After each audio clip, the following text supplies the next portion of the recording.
Welcome in physics in easy way. दोस्तों, physics in easy way में आपका बहुत बहुत स्वागत है। दोस्तों, बहुत दिनों से आप लोगों के बीच से डिमांड उठ रही थी कि एग्रीकल्चर फिजिक्स, कृषि भौतिकी एवं जलवायु विज्ञान से संबंधित मॉडल टेस्ट पेपर आप लोगों को दिया जाए। इसी तारतम्य में हमने आज पहले मॉडल टेस्ट पेपर को दिया है आप लोगों के बीच में। तो आइए देखते हैं, हमारा पहला टेस्ट पेपर है। पहले आप इसको ध्यान से पढ़ेंगे और उसका आंसर स्वयं देखेंगे।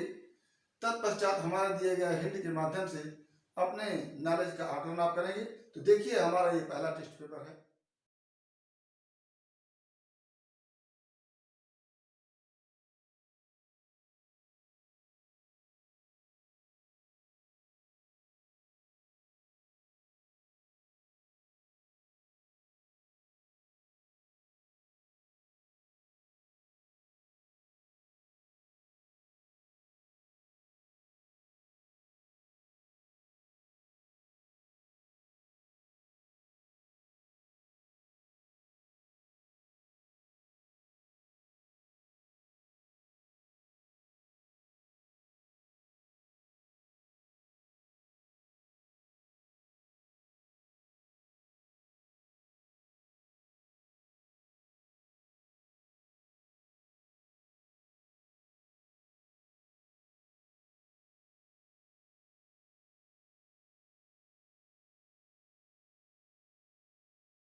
तो उम्मीद करते हैं कि आप टेस्ट पेपर को अच्छी तरह से देख लिए होंगे और उसका आंसर स्वयं देने का प्रयास किए होंगे।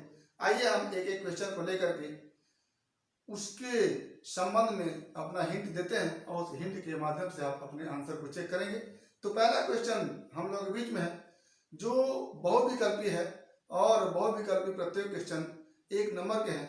तो उसमें पहला क्वेश्चन है कि यदि मुख्य पैमाने के एक खाने का मान 1 मिमी हो और वर्नियर पैमाने पर 10 खाने बने हो, तो वर्नियर कैलिपर्स का अल्पतमांक होगा।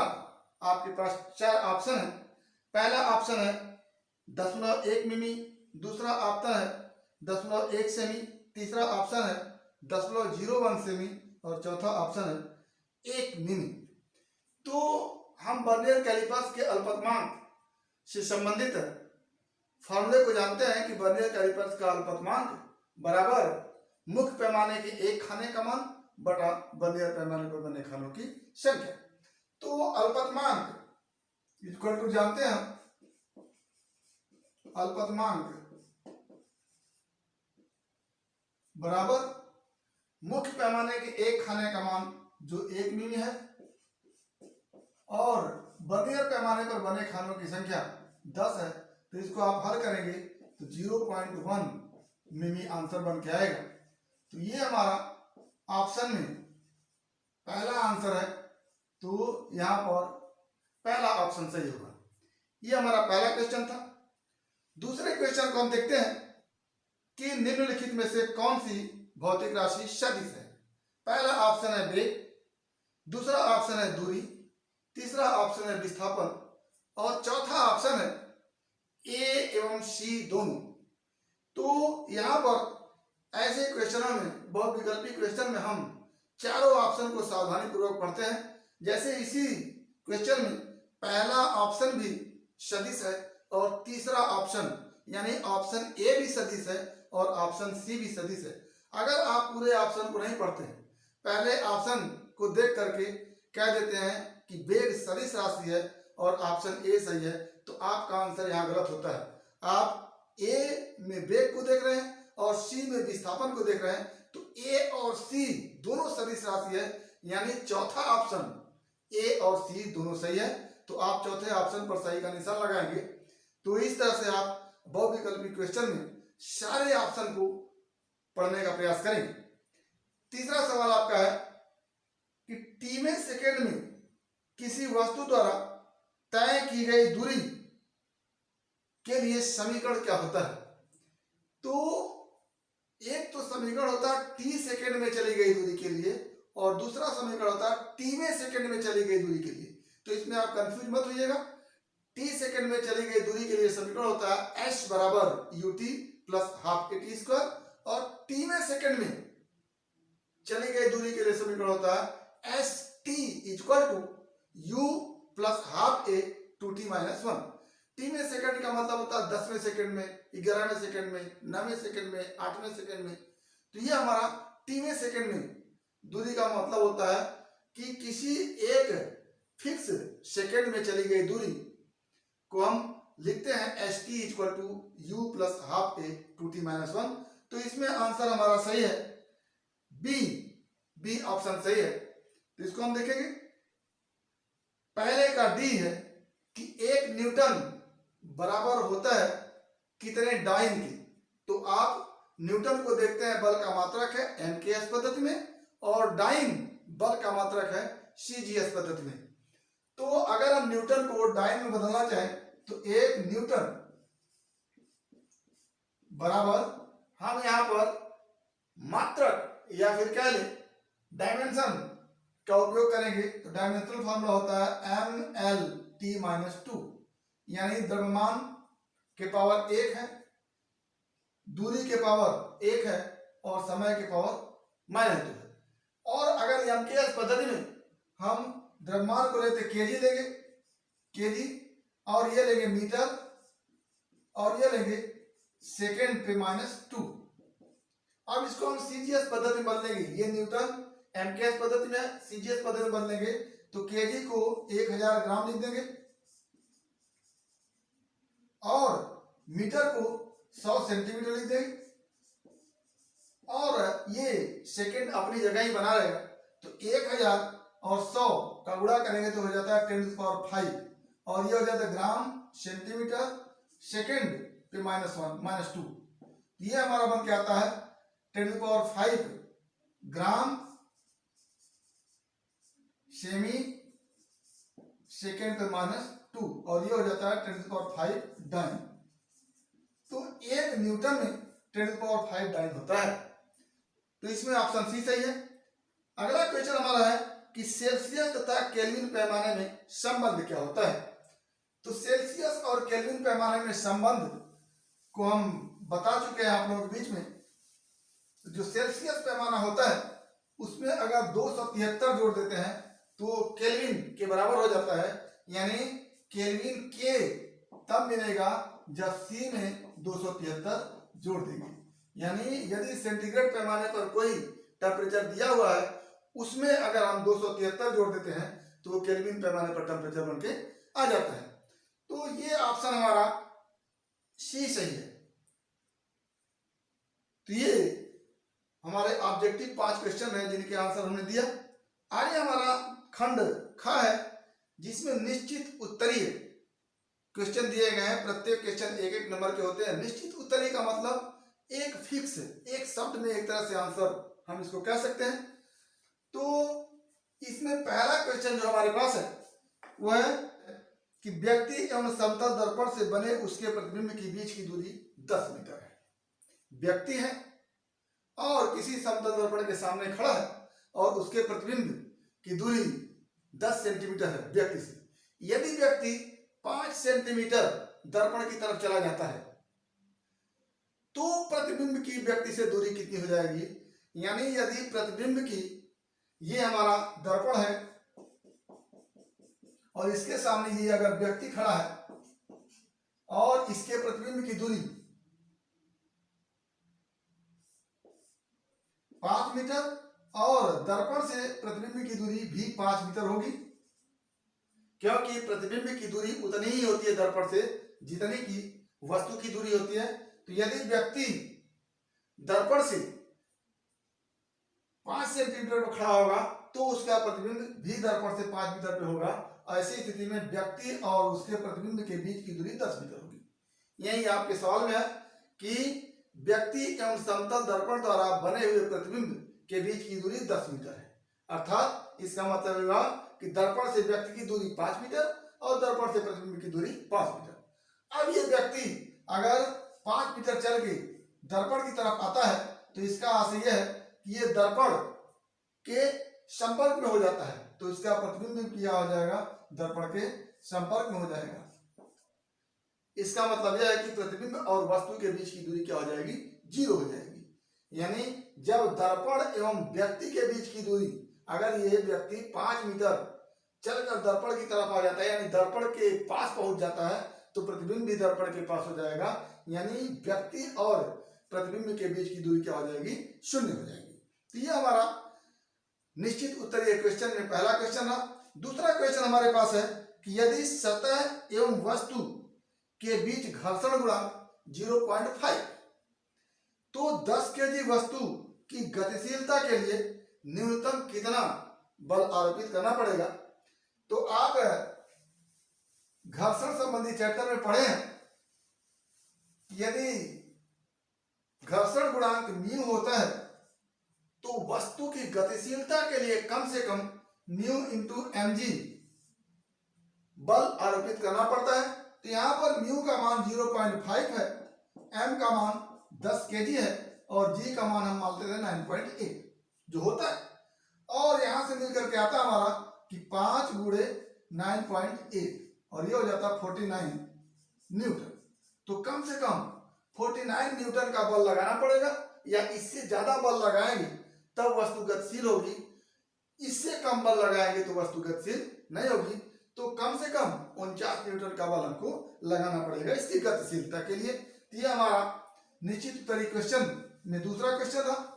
तीसरा क्वेश्चन हम देखते हैं कि यदि किसी 4 ओम प्रतिरोध के सिरों के बीच 20 वोल्ट का विभवांतर आरोपित किया जाए तो प्रतिरोध में प्रवाहित धारा का मान ज्ञात कीजिए। 20 वोल्ट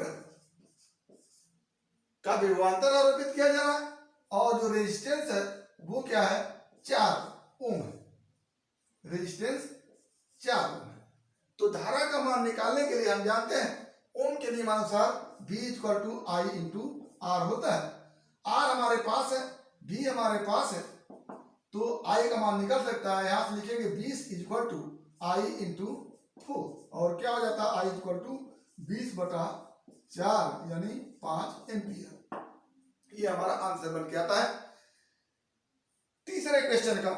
अगला क्वेश्चन जो हमारा है तो उसकी क्षमता हमको बतानी है, और प्रकृति का मतलब ये होता है कि वो लेंस उत्तल लेंस है अथवा अवतल लेंस है। तो क्षमता को बताने के लिए हम बता देते हैं P = लिखते हैं 1/f, और जहां f किस में होता है, मीटर में होता है। तो P = हो जाता है 1/25, ये सेंटीमीटर है, इसको मीटर बदलने के लिए 10⁻² से हम क्या कर देंगे, गुणा कर देंगे, और यहां से बन क्या आता है, ये ऊपर चला जाएगा 10⁻² यानी 100 हो जाएगा और नीचे 25 रहेगा, और हल करेंगे तो आपका जाएगा 4 डायोप्टर।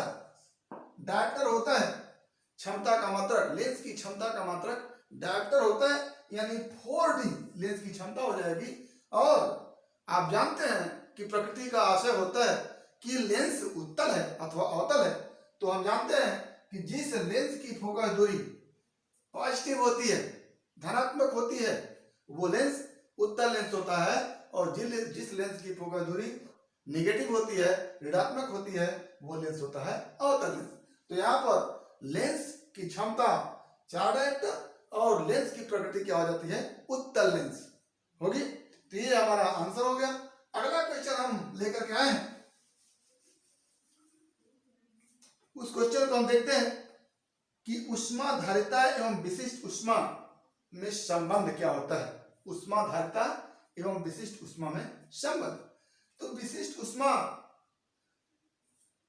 और ऊष्मा के बीच जो संबंध होता है वो होता है Q = S × M × ΔT, यानी या यहां से कह लेते हैं S = Q/M × ΔT।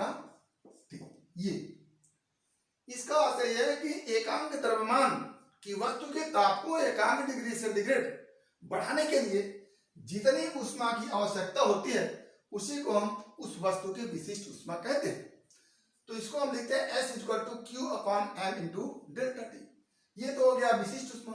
और उष्माधारिता, उष्माधारिता का अर्थ यह होता है कि कितना हो द्रव्यमान की वस्तु हो, उसके टेम्परेचर को अगर एकांक डिग्री सेंटीग्रेड बढ़ाने के लिए जितनी उष्मा की आवश्यकता होती है, उसी उष्मा को हम क्या कहते हैं, उष्माधारिता कहते हैं। या इसको लिखते हैं उष्माधारिता C इक्वल टू उष्मादीय Q और टेम्परेचर में वृद्धि अथवा कमी हुई डेल्टा T की।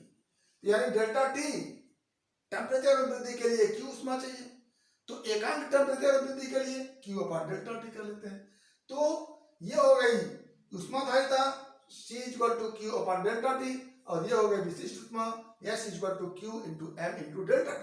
यहां से हम Q अपान डेल्टा T और ये हो गया Q अपान डेल्टा T। तो इस Q अपान डेल्टा T का मान C हम यहां पर रख देते हैं। तो क्या हो जाता है यहां से S equal to 1 upon M into C, या कह लेते हैं S equal to 1 upon M into C, या C equal to S into M। तो यहां से क्या हो जाता है कि उष्माधारिता इक्वल टू द्रव्यमान गुणे विशिष्ट उष्मा, ये हमारा आंसर बन के आता है। उष्माधारिता इक्वल टू द्रव्यमान गुणे विशिष्ट उष्मा। अगला हमारा क्वेश्चन है जो तीसरे खंड से है, खंड ग से है। ये क्वेश्चन अति लघुतरी क्वेश्चन है जो 2-2 अंक के हैं, प्रत्येक क्वेश्चन 2-2 अंक के हैं। तो इसमें पहला क्वेश्चन हम देखते हैं कि 98 डिग्री फ़ारेनहाइट को सेंटीग्रेड में परिवर्तित कीजिए। यानी यहाँ पर फ़ारेनहाइट और सेंटीग्रेड में संबंधित फार्मूला की आवश्यकता होगी, और इसको हम लिखते हैं F minus 32 upon 180 equal to C upon 100। और हमारे पास F के रूप में 98 है, फ़ारेनहाइट 98 है, और C हमको ज्ञात करना है। तो लिख देते हैं यहाँ पर F का मान 98 minus 32 upon 180 equal to C upon 100, और यहाँ से आ जाता है C इक्वल टू 98 में से 32 अगर माइनस करें तो 66 बचेगा बाई 180 इंटू 100, ये जीरो इससे मर गया, और ये बचा हमारा 11 है, 6 से कटेगा और ये बचा 3, यानी 110 अपान 3, और ये बन के आएगा 3 3 जा 9 6.66 डिग्री सेंटीग्रेड। ये हमारा आंसर बन के आया। यानी 98 डिग्री फ़ारेनहाइट को सेंटीग्रेड में अगर बदलना है तो वो जा रहा 36.66 डिग्री सेंटीग्रेड। तो इस तरह से हम फ़ारेनहाइट को सेंटीग्रेड में बदलने का प्रयास करेंगे। तो ये हमारा आंसर रहा। अगला क्वेश्चन हम देखते हैं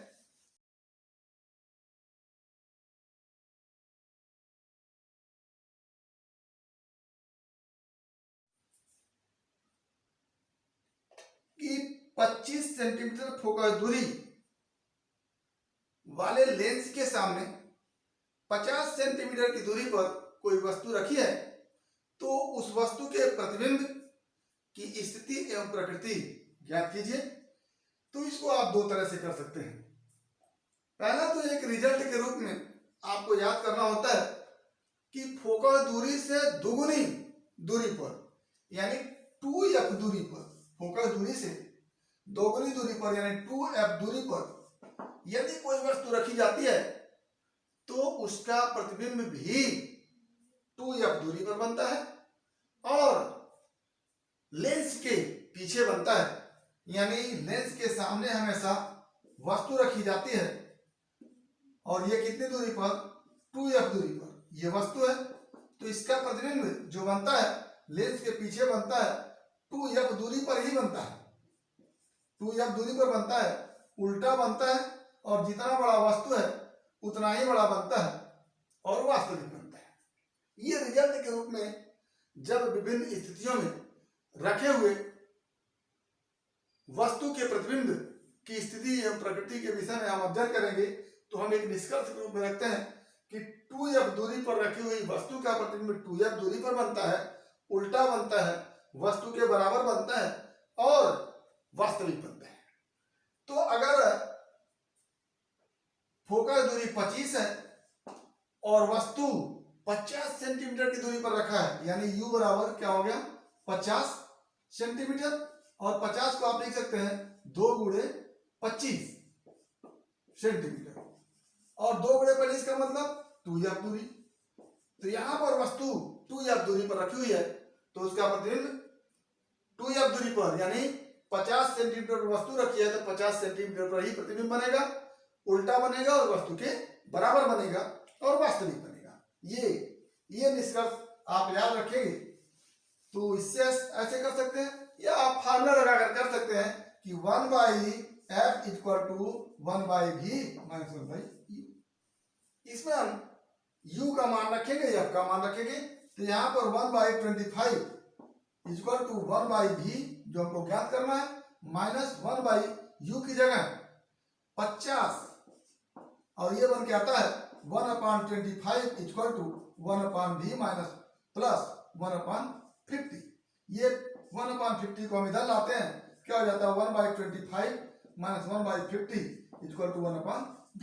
ये हो जाता है, इसको माइनस करेंगे तो हल करेंगे तो आ जाएगा 1/50 इक्वल टू 1/v या v इक्वल टू 50 सेंटीमीटर। और चूंकि ये पॉजिटिव आया तो इसका मतलब लेंस के पीछे बनेगा। तो प्रतिबिंब की स्थिति क्या हो जाएगी, लेंस के पीछे 50 सेंटीमीटर की दूरी पर, और लेंस के पीछे यदि प्रतिबिंब बनता है तो वास्तविक बनता है, यानी 50 सेंटीमीटर की दूरी पर बनेगा, वास्तविक बनेगा, उल्टा बनेगा और वस्तु के बराबर बनेगा। वस्तु के बराबर कैसे जानेंगे आप लिखते हैं v/u इक्वल टू i/o। जितना मान v का है उतना ही मान u का है, या जितना मान u का है उतना ही मान v का है। तो यहाँ पर अगर 50-50 है तो यहाँ पर भी क्या हो जाएगा, जितना i होगा उतना ही o होगा। यानी ये प्रतिबिंब की दूरी, ये वस्तु की दूरी, ये प्रतिबिंब की लंबाई, ये वस्तु की लंबाई। तो जो अगर v और u का मान सेम सेम है तो i और o का मान भी सेम सेम होगा, यानी वस्तु की लंबाई के बराबर ही प्रतिबिंब की लंबाई होगी। तो फिर मिला आपको कि लेंस के पीछे 50 सेंटीमीटर की दूरी पर वस्तु की लंबाई के बराबर लंबाई का उल्टा बनेगा और वास्तविक बनेगा, क्योंकि लेंस के पीछे बना हुआ है तो प्रतिबिंब वास्तविक ही होता है। तो ये हमारा क्वेश्चन रहा। अगला क्वेश्चन हम देखते हैं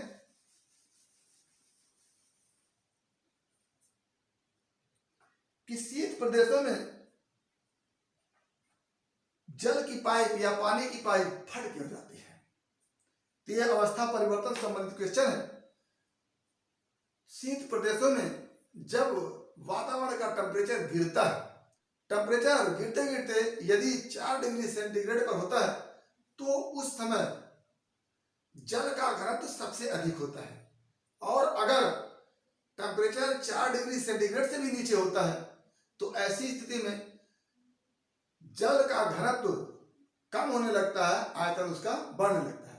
यानी जब शीत प्रदेशों में जल का टेम्परेचर 0 डिग्री सेंटीग्रेड पर होता है तो ऐसी स्थिति में इसका घनत्व क्या हो जाता है, 4 डिग्री सेंटीग्रेड से कम हो जाता है और जल का प्रसार होने लगता है और पाइप क्या हो जाती है, फट जाती है। तो ये हमारा क्वेश्चन रहा।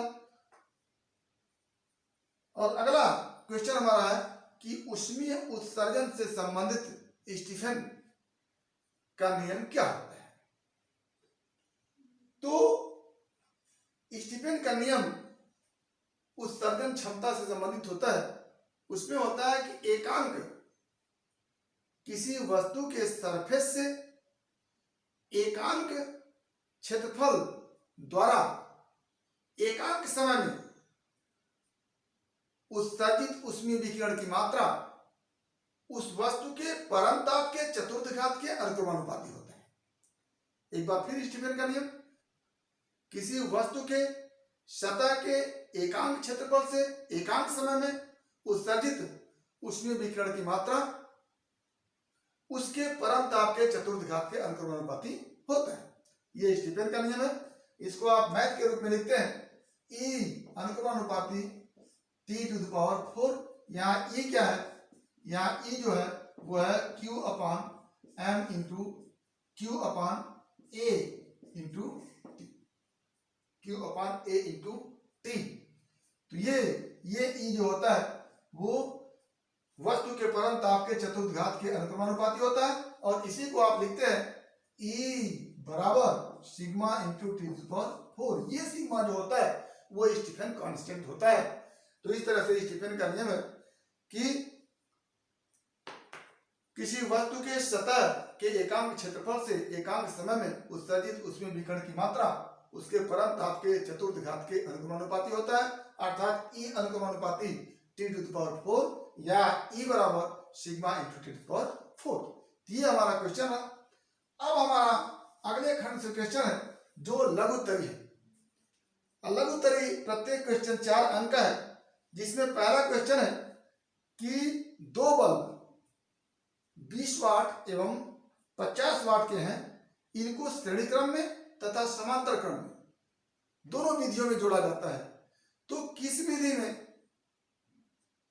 विधि में कौन सा बल्ब अधिक प्रकाश देगा और क्यों? तो बल्ब है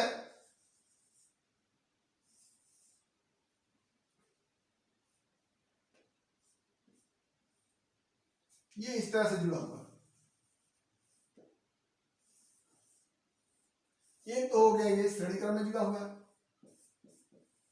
और जब श्रेणी क्रम में जुड़ता है तो दोनों ही बल्ब में धारा का मान एक समान होता है। ऐसी स्थिति में प्रत्येक द्वारा उत्सर्जित ऊष्मा या प्रत्येक को मिलने वाली ऊष्मा जो होती है E equal to I square R T होता है।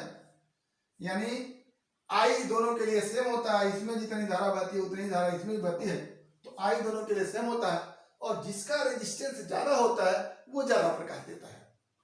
और जब समांतर क्रम में जुड़े हुए होते हैं इस तरह से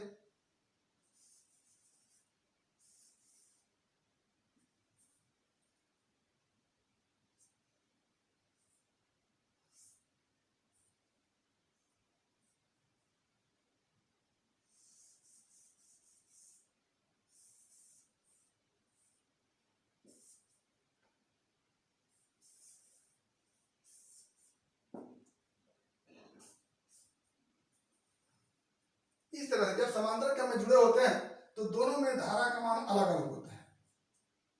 और ऐसी स्थिति में जब धारा का मान अलग अलग होता है तो विभव कांस्टेंट होता है। विभव क्या होता है? कांस्टेंट होता है। तो प्रत्येक बल्ब से जो उत्सर्जित ऊष्मा होती है वो होती है V स्क्वायर अपान R। तो एक समांतर क्रम के लिए ये फार्मूला E इक्वल टू होता है और श्रेणी के लिए ये फार्मूला होता है। अब हम देखते हैं कि अगर पहले बल्ब की ऊर्जा 20 वाट है, पहले बल्ब का पावर 20 वाट है, तो 20 वाट इक्वल टू लिखते हैं V स्क्वायर अपान R, और दूसरे का 50 वाट है तो लिखते हैं V स्क्वायर अपान R1 और R2, इस तरह से लिखते हैं। तो इसको देखने से लगता है कि R1 का मान क्या होगा? अधिक होगा, और R2 का मान कम होगा, क्योंकि अधिक से भाग देंगे तब 20 कम आएगा और कम से भाग देंगे तो 50 अधिक आएगा। यानी यहां से मिल गया हमको कि R1 is greater than R।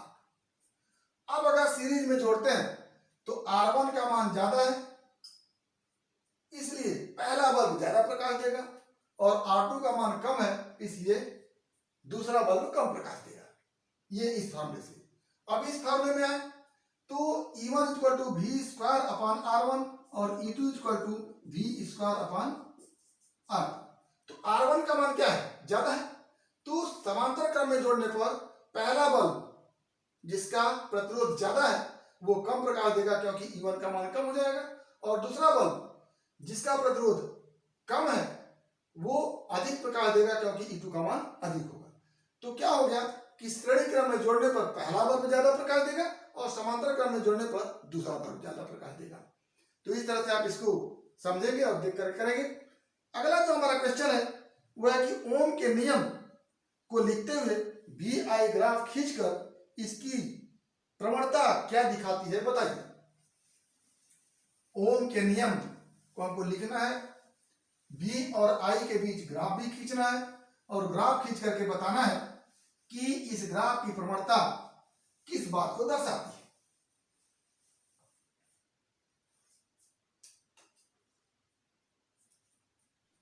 तो पहले हम ओम के नियम को देखेंगे।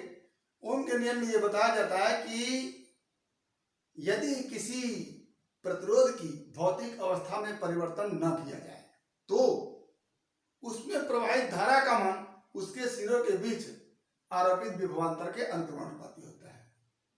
फिर से, यदि किसी प्रतिरोध की भौतिक अवस्था में परिवर्तन न किया जाए तो आरोपित विभवांतर के कारण उसमें प्रवाहित धारा आई जो होगा वो भी के अनुक्रमानुपाती होगा, यानी उनके सिरों के बीच आरोपित विभवांतर के अनुक्रमानुपाती होगा, यानी आई अनुक्रमानुपाती भी, या इसी को हम लिख देते हैं भी अनुक्रमानुपाती आई। और इसी को हम अनुक्रमानुपाती चिन्ह को बराबर के चिन्ह बदलने के लिए कांस्टेंट लगाते हैं, v बराबर आई इंटू आर। ये आर जो होता है वो होता है एक कांस्टेंट जिसको कहते हैं चालक का प्रतिरोध, यानी आर बराबर v अपान आई भी लिख सकते हैं। यही जो है वो ओम का नियम है, या तो इसको ओम का नियम कह ले या तो इसको ओम का नियम कह ले। क्या हो गया कि यदि किसी चालक तार की भौतिक अवस्था में परिवर्तन न किया जाए तो उसके सिरों के बीच आरोपित विभवांतर उसमें प्रवाहित धारा के अनुक्रमानुपाती होता है, या आरोपित विभवांतर उसमें प्रवाहित धारा का अनुपात क्या होता है, कांस्टेंट होता है, जिसको उस चालक या उस तार का प्रतिरोध कहते हैं। तो ये R equal to V upon I, ये ओम का नियम है। अब हम V और I के बीच जब हम ग्राफ खींचते हैं, ये ग्राफ एक स्ट्रेट लाइन प्राप्त होता है। इधर हम दिखाते हैं V को और इधर हम दिखाते हैं I को। और इस ग्राफ की प्रवणता लेने के लिए हम ये इस तरह से एक त्रिभुज प्राप्त करते हैं, या कह लें कि प्रवणता को देखने के लिए इस पर दो बिंदु लेते हैं, एक बिंदु ये, दूसरा बिंदु ये, इसको हम A और इसको B कह लें, और यहाँ पर हम इन दोनों बिंदुओं से एक समकोण त्रिभुज का निर्माण कर लेते हैं। अब इसकी प्रवणता ये, अगर थीटा को तो tan थीटा इक्वल टू लिखते हैं BC अपॉन AC, और BC जो लंब है वो दिखाता है हमको क्या, विभवांतर डेल्टा V, ये हो जाता है डेल्टा V, और AC हमको दिखाता है ये धारा, इधर धारा हमको दिखा रहा है क्या हो जाता है डेल्टा I, और ये delta V upon delta I क्या हो जाता है, R हो जाता है। यहाँ V upon I equal to R कह सकते हैं, delta V upon delta I equal to R कह सकते हैं। यानी ये जो tan थीटा प्रवणता है, प्रवणता क्या दिखा रही है, इस चालक का प्रतिरोध दिखा रही है। ये हमारा आंसर हो गया। ओम का नियम क्या है, उसके बीच ग्राफ कैसा प्राप्त होता है, और इस ग्राफ की प्रवणता क्या दिखाती है, उस चालक का प्रतिरोध दिखाती है। ये हमारा आंसर रहा। अगला जो हमारा क्वेश्चन है,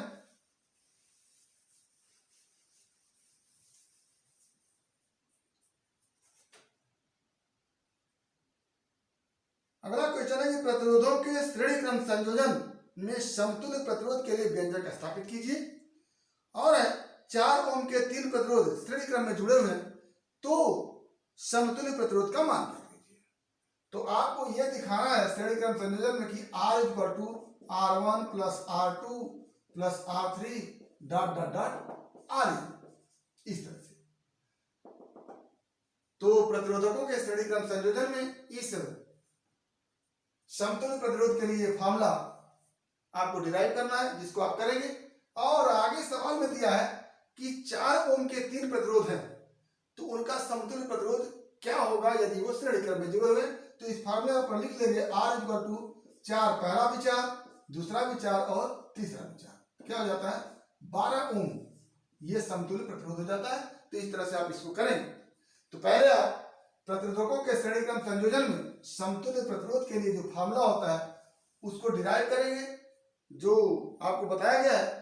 और दूसरा, आप 3 प्रतिरोध जो श्रेणी क्रम में जुड़े हुए हैं उनके समतुल्य प्रतिरोध को, तीनों प्रतिरोधों को आपस में जोड़ करके निकालेंगे। तो अगला जो हमारा क्वेश्चन है वो विस्तृत उत्तरीय प्रश्न से है। उसमें है कि दृष्टि दोष किसे कहते हैं, दूरदृष्टि दोष को परिभाषित करते हुए इसके कारण एवं निवारण का उल्लेख कीजिए। तो दृष्टि दोष जो होता है उसके विषय में आप पढ़ चुके हैं। वो दो प्रकार का होता है, दूरदृष्टि दोष एवं निकट दृष्टि दोष। दूरदृष्टि दोष का कारण क्या है, उसका निवारण क्या है, उसको आपको विस्तृत रूप से लिखना है। तो विस्तृत क्वेश्चन है, प्रत्येक 6 अंक है, तो उसको आप लिखेंगे। अगला जो हमारा क्वेश्चन है कि उत्तल लेंस के लिए 1/f equal to 1/v minus 1/u को डिराइव करना है, को सिद्ध करना है, और यह भी दिखाना है कि यदि वस्तु उस लेंस की फोकल दूरी पर है तो उसका प्रतिबिंब अनंत पर बनेगा। आप इसके लिए 1/f equal to 1/v minus 1/u को डिराइव करेंगे और दिखाने का प्रयास करेंगे यदि वस्तु फोकस पर रखी है तो उसका प्रतिबिंब अनंत पर बनेगा। तो इस फॉर्मूले में आप लिखेंगे कि 1/f equal to 1/v minus 1/u से यदि वस्तु फोकस पर रखी है तो u इक्वल टू क्या हो जाएगा, f हो जाएगा, और यहां से हो जाएगा कि 1/f equal to 1/v minus, क्योंकि लेंस के सामने वस्तु रखी होती है तो u को माइनस में रखते हैं तो u equal to minus f होगा, तो माइनस f हो गया और ये दोनों मिलकर क्या हो जाएगा, प्लस हो जाएगा। तो 1/f equal to 1/v plus 1/f, और ये f इधर आकर के कैंसिल हो जाएगा तो क्या बचेगा 1/v इक्वल टू 0, या कह लें v इक्वल टू इनफाइनाइट, यानी प्रतिबिंब की स्थिति क्या हो जाएगी, v क्या बताता है, प्रतिबिंब की स्थिति को बताता है। यानी यदि वस्तु फोकस पर रखी जाती है तो प्रतिबिंब कहाँ बन जाता है, अनंत पर बन जाता है। तो इस तरह से आप u v और f में जो संबंध है उसको डिराइव करेंगे और इस तरह से आप बताएंगे कि यदि वस्तु फोकस पर रखी है तो उसका प्रतिबिंब अनंत पर बनेगा। अगला क्वेश्चन हमारे पास है कि ऊष्मा इंजन किसे कहते हैं, इसके प्रकारों का उल्लेख कीजिए एवं वायु दहन इंजन के सिद्धांत एवं विभिन्न चरण का उल्लेख कीजिए। तो ऊष्मा इंजन जो ऊष्मीय ऊर्जा को यांत्रिक ऊर्जा बदल दे उसको ऊष्मा इंजन कहते हैं। यह दो प्रकार का होता है, वायु दहन इंजन एवं आंतरिक दहन इंजन। वायु दहन इंजन में 2 चरण होते हैं, निवेशी चरण एवं निष्कास चरण, जबकि आंतरिक दहन इंजन में 4 चरण होते हैं, निवेशी चरण, संपीड़न चरण, प्रसार चरण जिसको शक्ति चरण भी कहते हैं, और अंत में निष्कास चरण। तो आपको वायु दहन इंजन के विषय में लिखना है कि इसमें कितने चरण है, तो 2 चरण उसको लिखेंगे और इसके सिद्धांत को लिखेंगे। अंत में अगला क्वेश्चन हमारे पास है कि प्रकाश के अपवर्तन को परिभाषित करते हुए रेगिस्तान की मरीचिका को समझाइए। तो अपवर्तन किसे कहते हैं उसको आप लिखेंगे, और रेगिस्तान में मरीचिका वस्तुतः पूर्ण आंतरिक परावर्तन का उदाहरण है। तो किस तरह से रेगिस्तान की मरीचिका की घटना होती है, किस तरह से इसमें क्रमशः क्रमिक परिवर्तन के माध्यम से पूर्ण आंतरिक परावर्तन होता है, और पूर्ण आंतरिक परावर्तन के माध्यम से किस तरह से रेगिस्तान की मरीचिका की घटना होती है उसको आप विस्तृत से लिखेंगे। तो ये हमारा क्वेश्चन है। अगला जो हमारा क्वेश्चन है वो व्हीटस्टोन ब्रिज क्या है, व्हीटस्टोन सेतु क्या है, इसके संतुलन के लिए आवश्यक शर्त का निगमन कीजिए। तो व्हीटस्टोन ब्रिज एक ऐसा परिपथ है जिसमें 4 प्रतिरोध, व्हीटस्टोन ब्रिज एक ऐसा परिपथ है जिसमें 4 प्रतिरोध एक स्क्वायर के रूप में जुड़े होते हैं श्रेणी क्रम में। एक स्क्वायर के रूप में इस तरह से श्रेणी क्रम में जुड़े हुए होते हैं, और उनके एक विकर्ण के बीच धारामापी और दूसरे विकर्ण के बीच एक विद्युत स्रोत लगा होता है। तो ये 4 प्रतिरोध हो गए, इसको हम P कह लेंगे, इसको Q कह लेंगे, इसको R कह लेंगे, इसको S कह लेंगे। ये एक स्क्वायर के रूप में जुड़े हैं। इनके 2 विकर्ण होते हैं, एक विकर्ण से गैल्वेनोमीटर लगा होता है और दूसरे विकर्ण से क्या लगा होता है, विद्युत स्रोत लगा होता है। ये हो गया व्हीटस्टोन ब्रिज। और जब ये पॉइंट और ये पॉइंट एक ही पोटेंशियल पर, एक ही विभव पर होते हैं तो कहा जाता है कि व्हीटस्टोन ब्रिज संतुलन की स्थिति में है, और धारामापी में जो करंट होता है I = 0 होता है। अब ये पॉइंट और ये पॉइंट जिसको हम P और Q कह सकते हैं, P और Q अगर सेम पोटेंशियल में होता है तो इसके लिए जो शर्त होता है वो होता है P/Q, सॉरी इसको हम A और B कहते हैं, A और B सेम पोटेंशियल पर तब होता है जब P/Q = R/S होता है। इसका विधिवत डेरिवेशन है, उसको डेरिवेशन करके आप देखेंगे कि व्हीट स्टोन ब्रिज के संतुलन के लिए जो आवश्यक शर्त है वो है P/Q = R/S। तो ये P क्या है, पहला प्रतिरोध है, Q दूसरा प्रतिरोध है, R/S तीसरा प्रतिरोध है, R चौथा प्रतिरोध है। तो इन प्रतिरोधों के वैल्यू में मैग्नीट्यूड में जो संबंध होता है वो P/Q = R/S अगर हो तो कहते हैं कि व्हीट स्टोन ब्रिज क्या है, संतुलन की स्थिति में है। और A और B पर एक ही विभव है और इस गैल्वेनोमीटर में इस धारामापी में कोई भी धारा नहीं बह रही होती है। जैसे अगर ये 2 हो, ये 4 हो, ये 3 हो, ये 6 हो तो 2/4 = 3/6 या इसको कह ले 1/2 यहाँ भी हो गया और 1/2 यहाँ भी हो गया। तो ऐसी स्थिति में ये क्या हो गया, व्हीट स्टोन ब्रिज संतुलन की स्थिति में हो गया। और संतुलन की स्थिति में होने पर इस धारामापी में कोई धारा नहीं रहती है। तो ये व्हीट स्टोन ब्रिज किसे कहते हैं, व्हीट स्टोन ब्रिज के संतुलन के लिए शर्त है और इस शर्त का डेरिवेशन आपको कराया गया होगा तो आप उसको देख करके करेंगे। अंतिम जो क्वेश्चन है वह पलायन वेग किसे कहते हैं और पृथ्वी के गुरुत्व क्षेत्र के लिए पलायन वेग का सूत्र का निर्माण कीजिए और इसका मान भी बताइए। तो पलायन वेग का मतलब होता है कि यदि किसी पिंड को इतना वेग दे दिया जाए कि वो पृथ्वी के गुरुत्व क्षेत्र से बाहर चली जाए तो उस वेग को क्या कहते हैं, पलायन वेग कहते हैं। पलायन वेग यदि किसी पिंड को इतना वेग दे दिया जाए कि वह पृथ्वी के गुरुत्व क्षेत्र से बाहर निकल जाए तो उस वेग को पलायन वेग कहते हैं। और उस वेग के संगत जो ऊर्जा होती है वो 12 mv² होती है। यहाँ पर m पिंड का द्रव्यमान है, ve पलायन वेग है, तो 12 mv² जो होगा उसकी ऊर्जा होगी और उस ऊर्जा का मान गुरुत्व क्षेत्र में जहां वस्तु है उस वस्तु के गुरुत्वीय स्थितिज ऊर्जा के बराबर होने चाहिए। वो हो जाता है GME m/r। GME m/r ये क्या है, गुरुत्वीय स्थितिज ऊर्जा है और ये क्या है, पिंड को दी गई ऊर्जा है। यदि दोनों ऊर्जा बराबर होती है तो कहा जाता है कि VE जो है वो पलायन वेग है। ऐसी स्थिति में VE का जो मान होगा वो होगा 2 GME m/m